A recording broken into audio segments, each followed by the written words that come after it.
Vous avez eu la chance de voyager dans le monde entier, de découvrir des langues et des cultures vraiment très nombreuses, très variées. Est-ce que ça a changé votre rapport à la langue française et à la culture française? En quoi ça aurait modifié si vous voulez, ou transformé votre rapport?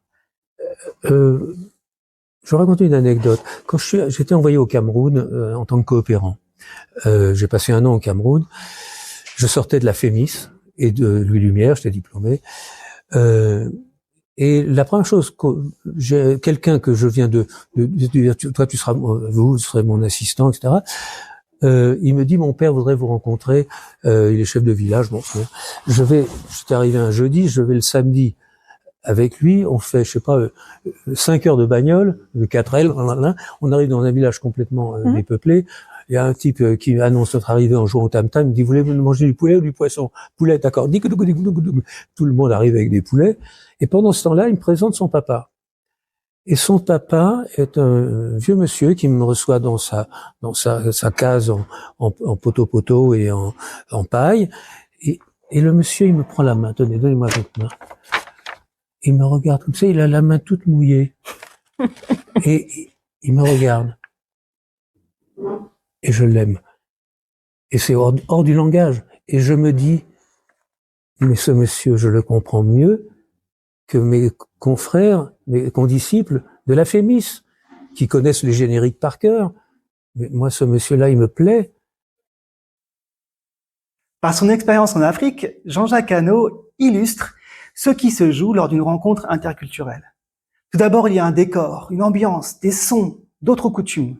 Ensuite, faute de pouvoir se parler, la rencontre passe par le regard et un geste. Même tout petit, on utilise nos mains pour montrer qu'on veut entrer en contact avec l'autre. Le langage corporel dit la même chose dans 1000 langues. J'exprime avec mon corps mon intention d'entrer en relation avec l'autre. En un seul geste, le chef du village initie la rencontre avec Jean-Jacques Hano. Comme le dit Boris Cyrulnik, avant de parler une langue, il faut aimer.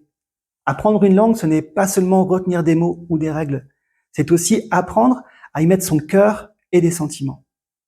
Lors d'une rencontre franco-allemande, il est important de façonner un environnement permettant l'émergence d'émotions positives, nécessaires pour entrer en interaction.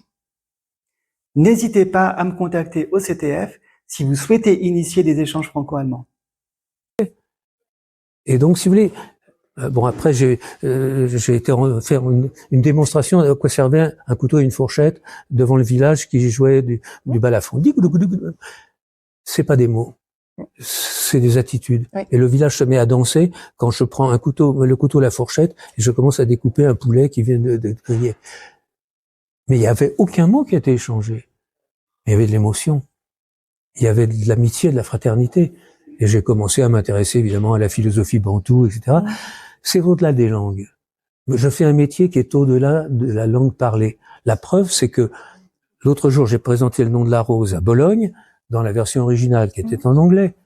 Et les Italiens n'avaient jamais vu que Sean Connery ne parlait pas l'italien. Donc les gens voient le film en italien en Italie, en serbo, en basque dans la région. Et du coup, vous diriez que travailler dans des langues étrangères ou même communiquer dans des langues étrangères, finalement, ça serait être aussi au-delà de la langue? Et bien sûr. Jean-Jacques Hano a vécu un moment inoubliable. Lui, en présentant l'usage du couteau et de la fourchette, et les villageois avec leur musique et danse traditionnelle. La rencontre suit des règles tacites. Le moment du repas permet d'ouvrir un espace hospitalier, fraternel, propice aux liens et à la communication. Tous ces rituels permettent d'instaurer une confiance indispensable à toute relation interculturelle. La rencontre est au cœur de l'aventure de notre existence et a le pouvoir de nous révéler à nous-mêmes, car j'ai besoin d'une altérité pour me rencontrer. À l'école, l'entrée culturelle est la clé pour donner envie de se connaître et de communiquer en langue étrangère. Les rencontres entre les classes binationales peuvent être facilitées et relayées par des sessions en visioconférence régulières. Merci à tous pour votre fidélité et rendez-vous au prochain épisode.